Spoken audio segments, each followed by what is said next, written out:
Selamat pagi sahabat Tribuners yang kami hormati dan kami muliakan. Inspiration and Solution pagi hari ini selalu menarik untuk Anda. Kita akan membahas tentang innovation as a business strategy. Bagaimana inovasi menjadi sebuah strategi bisnis, creating sustainable dan competitive advantage. Gimana kita menciptakan atau membuat sebuah perusahaan yang berjangka waktu yang sangat panjang dan memiliki kelangsungan yang jauh ke depan dan mendapatkan keunggulan kompetitif yang kuat sehingga perusahaan dapat tumbuh dan berkembang bahkan untuk jangka waktu yang lama. Tentunya bersama pakarnya Pak Embai Syuwanda. Beliau adalah founder dari Maximo Group. Saya sapa dulu Pak Embai Syuwanda. Selamat pagi Pak Embai, apa kabarnya? Selamat pagi Pak Sianit. Alhamdulillah baik Pak. Luar biasa ya. Ini Pak Embai, saya kenal Pak Embai itu udah 10 tahun, belasan tahun yang lalu. Beliau pada saat itu pernah menangani sebuah perusahaan di Medan, dan pada saat itu atas konsultan dari Pak Embai, perusahaan menjadi sangat rapi, kemudian dapat meningkatkan efisiensi secara maksimum.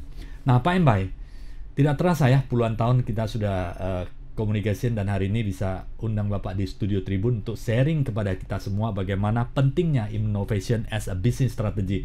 Pak Embai, di Maximo Group ini, Pak Embai bisa ceritakan sedikit Maximo Group ini servicesnya seperti apa dan perusahaan-perusahaan apa yang menjadi klien Bapak saat ini. Silakan Pak Embai. Iya, terima kasih Pak Sianit. Jadi Maximo Group ini perusahaan consulting yang fokusnya adalah di bisnis proses improvement. Jadi kita membantu bagaimana perusahaan tersebut itu bisa tumbuh Pak dalam hal profitabilitas ataupun sustainabilitasnya. Jadi berkelanjutan bisnisnya. Contoh misal, bagaimana kita bisa membantu perusahaan supaya lebih profit. Caranya bagaimana? Kita bagaimana melakukan cost saving di sana. Jadi memang 80% perusahaan yang kita bantu itu orientasinya adalah bagaimana mereka bisa meningkatkan profit, Pak. Salah satunya dengan melakukan program cost reduction di perusahaan. Nah, beberapa klien yang sudah kita bantu ya, kalau perusahaan kimia itu petrochemical itu Chandra Asri Pak, klien kita Pak. Di Cilegon itu terbesar juga di Indonesia. Terus kemudian yang kedua, mungkin Bapak pernah dengar pipa air merek Ruchika Pak. Pernah Pak, top Ya, itu Pak. ya itu juga sudah 5 tahun sama kita Pak. Jadi engagementnya karena dia perusahaannya grup besar, jadi kita itu udah 5 tahun sudah engage dengan mereka. Jadi kita bantu di perusahaan-perusahaan mereka, di grupnya mereka, di holdingnya. Jadi kita bantu dalam terkait dengan supply chain management, cost reduction, kemudian terkait dengan reliability equipment di mesin dan lain-lain. Terus kemudian ada juga di otomotif, kita pernah bantu di aksesoris untuk kendaraan bermotor ya. Kemudian di packaging juga kita pernah bantu ya. Terus kemudian di tambang juga kita pernah bantu Pak. Jadi luar biasa. Jadi inovasi itu kadang-kadang ini pengalaman pribadi ya Pak. Kadang-kadang kalau krisis itu orang baru jadi kreatif Pak Sianit. Baru mikir inovasi, bagaimana supaya cost-nya bisa turun. Bagaimana supaya perusahaan ini bisa survive. Tapi waktu harga batu bara sedang tinggi, ya ini kebanyakan ini mereka seperti apa ya, tidak prioritas. Nah, beberapa tahun yang lalu, sekitar tahun 2020-an awal ya, 2019, 2020 itu kan batu bara harganya rendah sekali ya Pak ya. Itu banyak perusahaan-perusahaan batu bara itu yang melakukan inovasi Pak. Contoh misal, dulu mereka menganggap biaya demurrage ya Pak, itu cost demurrage itu 5-6 juta dolar per tahun itu normal biasa. Tapi pada saat sedang krisis, baru muncul inovasi bagaimana caranya supaya biaya tersebut itu bisa dihilangkan. Bagaimana biaya, biaya sewa alat berat itu bisa dihilangkan. Artinya dikurangi ya Pak ya. Kemudian biaya BBM itu bisa dikurangi. Yang dulunya itu pemborosan itu seperti biasa, mau tidak mau dengan kondisi yang serba sulit, ya akhirnya mereka mikir gitu. Nah, makanya saya kadang-kadang sampai berpikir kreativitas seseorang itu sangat tergantung dengan tebal atau tipisnya dompet, Pak. Jadi waktu sedang tipis, jadi kreatif. Tapi saya menemukan juga ada perusahaan yang sedang bagus, Pak. Contoh Rucika ya, mereka bisnis bagus, market leader di Indonesia. tapi mereka secara konsisten Pak itu terus melakukan. Malah kalau saya lihat dia salah satu yang terbaik di Indonesia ya Pak, terkait dengan business innovation ya, terutama di proses bisnis ya Pak. Bagaimana mereka meredesain bisnis proses mereka sehingga inventory mereka lebih sedikit, delivery service levelnya semakin meningkat, kosnya semakin turun, kemudian dari sisi penggunaan energinya pun juga semakin berkurang, Pak. Dan itu dilakukan pada saat perusahaan sedang bagus-bagus ya, Pak. Jadi memang kadang-kadang kita berpikir program improvement, innovation itu kadang-kadang kalau sudah kepepet, Pak. Iya, Tapi di iya. beberapa perusahaan yang lain, ya itu mereka lakukan pada saat mereka sedang on top, Pak. Artinya sedang dalam kondisi bagus secara performance gitu ya. Nah, ini yang kembali kepada business owner nih, mereka mau ada di mana gitu ya. Apakah nunggu susah dulu baru melakukan inovasi, ya, atau pada saat sedang bagus-bagusnya mereka tetap lakukan gitu sehingga secara market mereka akan tetap eksis ya. Jadi tetap kuat gitu, Pak. Jadi seperti itu Pak Sianjat. Menarik Pak Embai. Jadi Ya. kalau biasanya Pak, kalau tidak terdesak maka tidak akan terjadi perubahan ya Pak Embai ya. Ya, ada beberapa kasus seperti itu, Pak. Beberapa kasus. Makanya kita juga sering bukan mengedukasi ya, artinya sharing lah. Jadi kita mengajak teman-teman di industri itu untuk selalu melakukan inovasi ya. Malah di beberapa perusahaan inovasi itu menjadi salah satu pilar, Pak. Pilar dari transformasi bisnis mereka, Pak. Menarik Pak Embai. Yang sebelumnya mereka itu ya hanya ya kerja as usual saja, biasa-biasa. Artinya ikuti prosedur yang sudah ada gitu, Pak. Menarik Nah, Pak Embai. mereka lakukan inovasi gitu, ya, Menarik Pak Embai, menarik. ya, Menarik sekali ya. Idealnya adalah inovasi harus dilakukan pada saat kita lagi menikmati hasilnya atau hasil sedang bagus-bagus ya. Karena biasanya iya, hasil yang baik ini karena kompetisi, kemudian karena inovasi yang dilakukan oleh kompetitor maupun teknologi baru, maka nostalgia ini akan berakhir seperti itu. Bagaimana menciptakan awareness terhadap itu? Dimulai dari mana Pak Embai biasanya? iya. Jadi yang pertama memang dari top manajemennya dulu, Pak. Jadi kalau waktu kita handle project katakan, justru yang kita sasar itu adalah top manajemennya dulu, Pak. Jadi bagaimana melakukan penyamaan visi dulu. Manajemen itu kan biasanya banyak tuh, Pak. Ada beberapa orang ya. Nah, kita samakan dulu persepsinya apa, kemudian tujuannya apa, targetnya apa. Terus kemudian paling penting adalah peran mereka apa di dalam inovasi tersebut. Jadi bukan hanya sekedar istilahnya hanya mengetahui saja pada saat kick off gitu ya, tapi juga mereka terlibat Pak di dalam pelaksanaannya. Jadi itu sih Pak. Yang pertama itu Pak. Baru kemudian yang kedua adalah ke apa istilahnya di tim operasional ya, di tim support kita lakukan juga. Jadi seperti itu.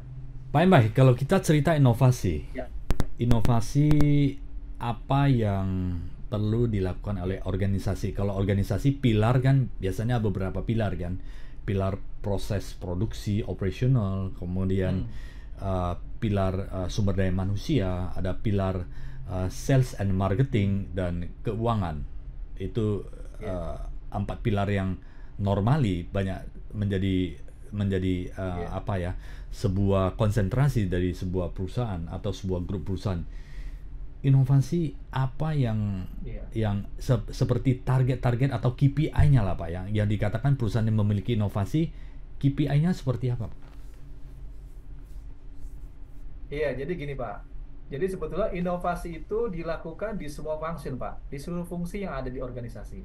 Mulai dari sales ya, kemudian tim supportnya, accounting finance ya, procurement, operation, kemudian HRGA, itu juga semua melakukan inovasi Pak. Contoh misal, kalau di salesnya itu atau di marketingnya itu tidak melakukan inovasi, contoh misal terkait dengan forecast, Pak.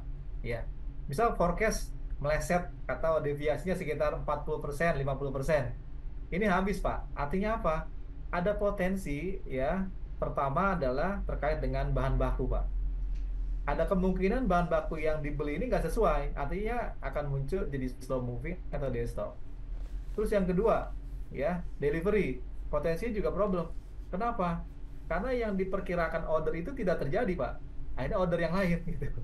Sedangkan resources yang sudah kita siapkan itu resources yang terkait dengan forecast yang sudah kita buat. Nah, makanya kita perlu inovasi juga di sini. Bagaimana kita membuat formulasi agar forecast ini bisa akurat. Walaupun memang forecast itu kan memang tidak mungkin 100% sama ya Pak ya. Artinya kalau plus minus 10% masih oke lah. Di banyak perusahaan forecast ini seperti diabaikan Pak. Artinya tidak terlalu menjadi hal yang konsep. Padahal sebetulnya titik masuk pertama trigger perusahaan tersebut bisa delivery produk dengan baik, bagus, tepat waktu itu di sana Pak. Cost mau cost yang efisien atau cost yang tinggi itu di sana juga Pak. Contoh misal forecastnya A tapi ordernya C gitu Pak. Akhirnya apa? Purchasing beli bahan baku buru-buru Pak. Delivery buru-buru. Ini kan costnya tinggi Pak. Harusnya pakai air, pakai apa? Lewat laut, sea freight, lewat udara, lembur dan lain-lain. Nah ini kadang orang tidak berpikir sejauh itu Pak. Padahal sebetulnya titik masuknya itu dari sales ya Pak. Terus yang kedua di HRD, bagaimana kita bisa meminimalkan cost pada saat rekrutmen Pak. Memilih talent yang cocok ya. Supaya apa? Supaya betul-betul sesuai dengan kebutuhan perusahaan. Kemudian terkait dengan operator, berapa jumlah operator yang sebetulnya kita butuhnya berapa sih Pak ya? Saya dulu pernah ada kasus pada saya sedang kerja, sampai bos saya itu kalau teman-teman produksi minta orang itu nggak percaya Pak. Sebenarnya soal jawabannya tuh kurang orang gitu. Nah makanya di sini kita perlu Pak inovasi. Bagaimana kita melakukan workout analisis. Kita butuhnya berapa orang sih gitu ya. Nah ini perlu inovasi Pak. Belum lagi di produksi ya, di proses, di maintenance itu inovasi semua Pak. Harus itu Pak. Jadi kalau kita bicara inovasi ini ya artinya ya semua fungsi Pak. Ya jadi bukan hanya produksi saja ya, tapi juga R&D, HRD ya, termasuk nanti pada saat di logistik, delivery bagaimana mereka merencanakan pengiriman supaya efisien. Kita pernah ada project di Kompas Gramedia Group Pak, yang cetak buku ya. Itu ada satu project yang temanya itu adalah mengurangi biaya pengiriman Pak. Jadi masih ada capacity loss sekitar 30%. Jadi harusnya truk itu muatnya sekian buku, tapi karena jadwal pengirimannya ini tidak efektif lah ya. Artinya pada pengiriman itu tidak maksimal gitu Pak jumlahnya. Nah, kalau setiap hari, sedangkan mereka punya toko itu kan puluhan ya Pak ya di Indonesia kan, ratusan malah. Nah, ini kan jadi besar sekali kosnya. Sedangkan pada saat itu toko buku majalah kan sedang drop Pak. Nah, artinya apa? Inovasi kembali Pak. Inovasi, makanya mereka masih survive sampai sekarang Pak. Menarik. Ya, salah satu percetakan yang masih survive walaupun secara kapasitas semakin turun, tapi mereka masih survive. Nah, kita bantu sekitar 3 tahun di sana Pak. Jadi mereka banyak bekerja, nah kita masuk bantu mereka. Itu Menarik Pak seperti jadi Embai. inovasi keharusan Pak. Iya gimana Pak Sina? Menarik sekali Pak Embai. Kita bisa Iya. memulai seluruh fungsi yang ada di dalam perusahaan. Innovation sudah menjadi sebuah tujuan bersama bagi perusahaan ya Pak. Iya. Nah pertanyaannya Pak, bagaimana sebuah perusahaan itu ingin memulai innovation yang ada di dalam organisasi? Dia harus memulai dari Nah, mana? iya, jadi kalau secara fundamental ada 3 hal Pak yang perlu disiapkan. Yang pertama adalah infrastructure. Kemudian yang kedua adalah strategic alignment. Yang ketiga adalah disiplin dalam mengalokasikan SDM, Pak. Nah, yang pertama tadi terkait dengan infrastruktur. Jadi, inovasi itu kita maknai ya, itu bukan hanya inisiatif pimpinan atau BOD atau manajemen, tapi dikelola, dijalankan oleh sistem, Pak. Makanya perlu orang, perlu tim. Ada championnya, ada sponsornya, ada change agentnya, ada team membernya, ada coachnya gitu. Jadi inovasi itu jalan terus Pak. Biarpun berganti-ganti pimpinan perusahaan, program inovasi tetap jalan. Nah ini yang dilakukan di banyak perusahaan kelas dunia itu seperti itu Pak. Jadi mau ganti gimana pun pimpinannya dari manapun backgroundnya tetap jalan Pak. Kenapa? Karena inovasi itu sudah menjadi pilar bagi strategi bisnis mereka. Sistem yang bergerak, sistem yang menjalankan. Itu ya, Pak. Yang kedua adalah strategic alignment. Inovasi yang dilakukan itu harus sinkron, Pak, dengan goalnya perusahaan. Jadi jangan sampai kita melakukan inovasi dengan resources yang kita keluarkan, biaya yang kita keluarkan, ini nggak match gitu dengan goalnya perusahaan. Misal contoh, kita dari sisi perusahaan manajemen, goalnya adalah bagaimana COGS, Pak, HPP turun 5% katakan. Tapi inovasi yang dilakukan ini jauh, Pak, melenceng dari yang diharapkan. Sedangkan kita sudah istilahnya utilisasi orang kita ya, waktu, biaya untuk mengerjakan proyek, Pak ya. Ini kita pernah terjadi, saya pernah ada bantu di BUMN lah ya, BUMN Indonesia. Dari direkturnya itu cerita, Pak, di kita inovasi banyak, Pak, tapi kok secara finansial statement nggak terlihat, Pak, inovasi ini tidak bisa dikapitalisasi. Apakah COGS-nya turun, apakah profitnya naik gitu ya.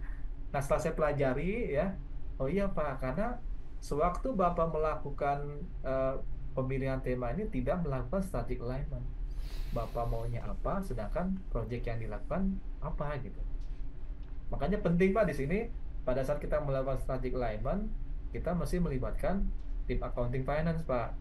Karena mereka sebetulnya yang paling tahu dapurnya perusahaan itu, perusahaan mau dikatakan bagus di parameter mana sih? Ya, angka-angka itu kita harus perbaiki.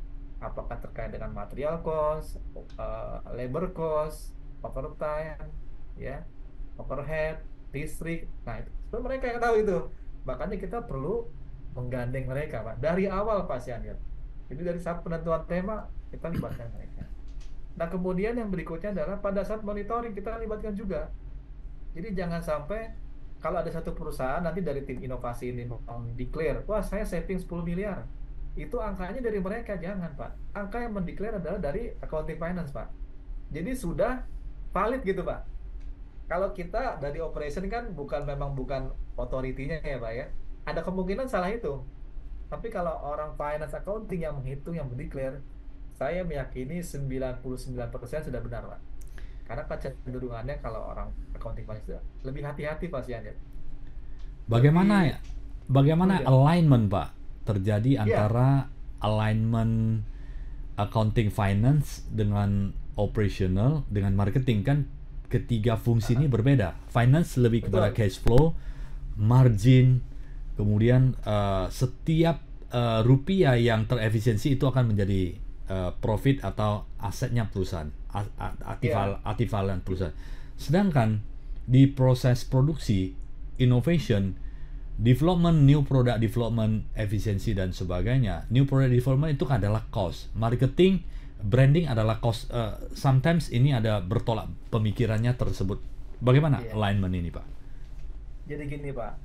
Jadi di beberapa perusahaan yang sudah kita bantu, kita terapkan, Pak, itu world class continuous improvement management.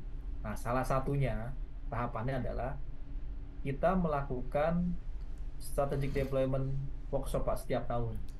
Itu biasanya di bulan November, Desember, atau setelah-telatnya itu di Januari. Jadi di sana kita melakukan workshop yang melibatkan seluruh fungsi, Pak. Dari accounting finance, dari produksi, dari sales, ya, dari purchasing, dari procurement, HRD, semua terlibat. Manajer dan perwakilan lah, manajer dan manajer lah yang. Nah, di workshop tersebut itu ada 4 tahap, Pak. Ada 4 langkah, 4 tahap yang kita lakukan. Yang pertama, project identifikasi, Pak. Ya, sumbernya dari mana? Ada dari voice of business, dari manajemen apa, voice of employee apa, voice of process apa, voice of customer apa. Jadi eh, semua feedback itu ditampung, Pak Sianit, ya. Nah, yang kedua adalah baru kita lakukan benefit dan effort matrix. Kita hitung. Misal kalau kita inovasi di proses A, katakan itu savingnya berapa. Nah, di sana ada diskusi, Pak, dengan finance accounting. Oh, biaya solvent kamu tinggi loh. Biaya overtime kamu tinggi loh. Biaya spare part kamu tinggi lah. Nah, itu yang menjadi semacam guidance, Pak, untuk teman-teman di operation, di supply chain. untuk bisa mendetailkan, artinya mencari lah. Oh iya ya, yang berhubungan dengan overtime ini apa sih? Yang berhubungan dengan material cost ini apa sih? Nah, itu yang ini Pak yang akan coba diusulkan untuk dilakukan perbaikan. Nah, yang berikutnya pada saat semua itu sudah dikatakan sudah dirangkum Pak, voice of process, voice of business, voice of employee, voice of customer sudah dirangkum, kemudian kita kapitalisasi Pak. Kita hitung berapa dampak uangnya. Kita ada namanya itu sensitivity analysis Pak. Kalau proses A diimprove, solventnya dikurangi, rejectnya dikurangi, profit kita nambah berapa persen? Ada semacam value driver tree Pak. Jadi ada simulasinya. Jadi kita mengerjakan proyek itu jangan asal mengerjakan proyek improvement Pak. Jadi harus kita pilih ya berdasarkan apa? Berdasarkan manfaatnya, dampak bisnisnya apa? Ya, jangan sampai kita mengerjakan inovasi, dampak bisnisnya ini tidak terlalu besar, tapi effortnya luar biasa gitu ya. Nah, makanya kita perlu lakukan benefit dan effort matrix. Dampak bisnisnya apa nih ke perusahaan? Dampaknya apa kepada customer kita? Ya, tingkat kepuasan pelanggan meningkat tidak? Ya, kemudian kita bandingkan dengan effortnya, Pak. Kita sudah paham resources di kita terbatas, Pak. Ada keterbatasan waktu, jumlah orang, dan lain-lain. Makanya kita perlu bijaksana menentukan project improvement, project inovasi. Supaya apa? Supaya resources yang kita punya ini betul-betul bisa optimal gitu. Jadi itu Pak Berapa Syarif. berapa Yang ya, ketiga itu baru kemudian kita buatkan project charternya. Yang keempat baru kemudian kita launching Pak ininya apa istilahnya. Timnya lah kita bentuk lah seperti itu. serangkaian proses Ya, yang perlu dilalui step by step ya Pak Emba ya. Tidak ya. serta-merta inovasi udah lakukan seperti itu tanpa adanya Tidak Pak. infrastructure, alignment, dan kemudian ada kick off-nya, itu akan mengacaukan proses Iya, inovasi dan hasilnya ya Pak Emba ya. betul betul. Jadi memang inovasi itu nggak cuma sekedar apa proses yang sporadis, Pak. Jadi betul-betul terstruktur dan sistematis. Kita mulai dari tadi yang saya bilang infrastrukturnya kita siapkan dulu. Kemudian strateginya gimana? Kita perlukan strategi journey-nya, Pak. Tahun pertama mau fokus di mana? Tahun kedua di mana? Karena nggak mungkin kita langsung bisa bereskan di tahun yang sama, Pak. Ya, ada bisa 2 tahun, 3 tahun. Dan tahun pertama apa nih fokusnya? Mau di material cost dulu, hajar semua material cost. Resource kita kerahkan ke sana. Tahun kedua fokus kemana? Tahun ketiga fokus kemana? Terus kemudian tadi ada disiplin eksekusi. Jadi bagaimana kita dengan disiplin mengalokasikan SDM-nya, Pak. Kadang-kadang memang inovasi ini seperti pekerjaan kedua ya, tambahan ya, Pak ya. Jadi kita tidak sadar bahwa sebetulnya inovasi ini juga bagian dari pekerjaan. Jadi seolah seperti nomor dua, ya tidak diprioritaskan. Nah, makanya dari pimpinan itu harus aware, Pak. Makanya kita selalu yang kita develop pertama tuh bukan develop lah ya, artinya kita berikan awareness adalah dari pimpinannya dulu Pak, ya supaya memiliki visi yang sama, pemahaman yang sama, sehingga manajemen juga paham peran mereka apa sih sebetulnya. Nah, kadang-kadang mereka tidak tidak terlibat itu bukan karena mereka tidak mau Pak, sih, karena mereka belum paham sebetulnya peran mereka apa sih di dalam inovasi. Gitu. Menarik Itu Pak Pak Sian. Embai. Pak Embai, Mm-mm. eh, hasil dari sebuah inovasi yang paling menarik itu apa Pak? Apakah product development? Karena kalau kita cerita innovation pasti kaitannya dengan product development. Kalau di biaya tentunya kita Iya, bicara tentang efisiensi Pak. iya, iya. Ya, terus terang kalau Maximo itu Pak, memang fokusnya adalah di proses Pak, proses innovation. Jadi bagaimana kita melakukan business process improvement sehingga proses kita itu bisa lebih produktif, lebih efisien, ya, lebih murah cost-nya, sehingga berdampak kepada peningkatan profitabilitas perusahaan. Terus terang Pak, di beberapa klien yang kita bantu ya Pak, satu company itu minimal 20 miliar Pak per tahun savingnya. Manufacturing ya Pak ya. Tapi Itu kalau untuk perusahaan tambang itu bisa untuk triliunan. sales berapa besar ya kalau bisa efisiensi 20 miliar itu Pak? untuk kapasitas atau equity berapa besar Itu di atas untuk 500 miliar lah Pak. berapa Pak? Di atas 500 miliar. 300 miliar. Di atas 500 miliar Pak. Oh, omsetnya Pak. Iya, iya. Iya, di atas 500 miliar. Oke, oke, Malah bisa kalau di tambang itu eh, bisa triliunan itu Pak pasien. menarik ya Pak ya. Menarik. Kita pernah menemukan di tambang itu, di contoh di spare part, Pak, di spare part ya, stoknya itu 1,7 triliun Pak, stok spare part di tambang. Dan paling sedihnya 35% itu barang-barang dari stok Pak. Oke, Artinya oke. apa? Artinya ada 35% itu ratusan miliar itu barang sebetulnya sudah tidak punya nilai. Artinya sudah nggak mungkin dipakai lagi di sana. Artinya harusnya dijual Pak. Tapi barang itu istilahnya ada di gudang gitu. Nah ini kan sebetulnya kembali ke prosesnya. Berarti kan manajemen eh, perencanaan pembeliannya kan yang perlu diimprove ya Pak ya. Bagaimana mereka menghitung jumlahnya ya. Stocking strateginya harus diperbaiki gitu sih Pak. Jadi memang luar biasa kalau di tambang itu angkanya besar Pak. Kalau di Fantastis pabrik ya ya Pak ya. kita Ya. 15-20 miliar per tahun. Dan angka itu bukan kita yang menghitung ya Pak Sianit ya. Itu dari mereka Pak, dari finance accounting. Karena mereka juga kan ada reporting ya ke manajemen kan. Sudah pasti itu angkanya angka yang prudent lah Pak, hati-hati lah, nggak mungkin.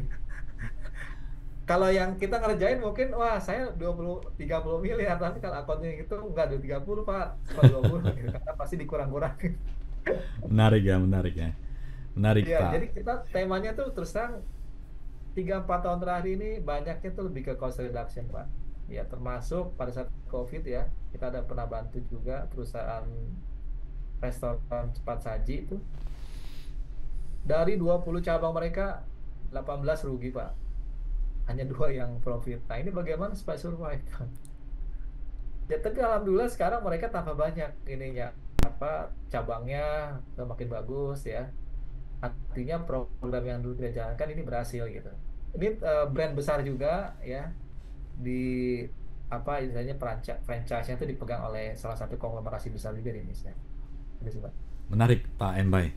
Innovation Iya, menjadi sebuah strategi ya untuk bisa survive, sustain ke depannya perusahaan yang maju, berkembang. Innovation adalah harus terjadi atau betul, perusahaan akan Pak. mengalami masalah di kemudian hari ya Pak ya. Pak, Iya, saya ada ini pasien ya, kita sedikit ya. Kita pada saat ketemu dengan owner dari perusahaan tersebut ini Pak cerita. Sampai dia bilang ke saya sangat tidak rugi Pak datang ke acara Bapak ini, acara maksudnya waktu itu ada project closing ya untuk inovasi di perusahaan mereka. Karena ownernya itu sebetulnya dia sangat jarang ke pabrik Pak.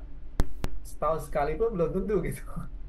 Karena perusahaannya banyak sekali, jadi dia seperti nggak ada waktu lah gitu ya. Dulu saya membandingkan Pak, inovasi itu hanya bisa dilakukan oleh saya Pak. Contoh misal, saya kalau pengen dapat saving ya tinggal panggil aja supplier. Saya bisa turun 5% gitu kan. Itu bisa Pak.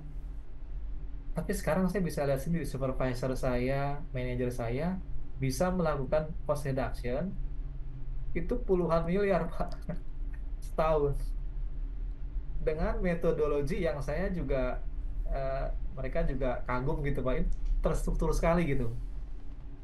Dulu beliau hanya berpikir ya cost reduction itu hanya mereka di tim manajemen yang bisa gitu, dia tinggal panggil supplier, panggil siapa, minta harga turun gitu Pak.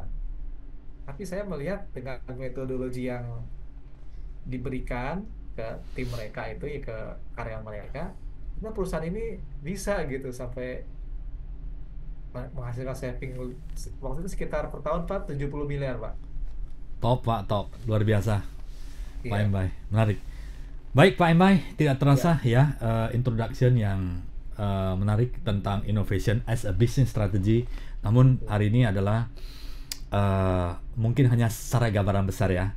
Next iya, kita akan undang lagi Pak Embai ke Tribun Medan dan network yang akan cerita lagi faktor SDM, faktor processing, kemudian sales and marketing dengan berbagai fungsi organisasi sehingga sahabat Tribuners teman-teman bisa belajar lebih baik lagi tentang innovation. Bagi perusahaan-perusahaan yang ingin melakukan bisnis innovation secara berkesinambungan, dapat menghubungi Maximo Group ya Pak ya, Pak Embai ya. Maximo Group itu dapat dihubungi di mana Pak Embai? Boleh berikan ada website atau ada email ke nomor saya, telepon? Pak. Boleh email ke saya. Oke. Boleh ya, nanti ada ya. nomor telepon yang akan saya sharing ke sahabat Tribuners semuanya. Semoga Iya. pembicaraan ini bermanfaat bagi sahabat Tribuners, pebisnis profesional, bahwa innovation bukan hanya ada di top management, ada di seluruh level management. Terima kasih Pak Embai ya. Sampai ketemu Sama-sama, lagi Pak nanti Syed. episode selanjutnya yang selalu menarik untuk sahabat Tribuners. Kita akan undang lagi Pak Embai untuk sharing mengenai innovation. Terima kasih sahabat Tribuners, inspiration dan solution yang selalu menarik untuk Anda. Terima kasih.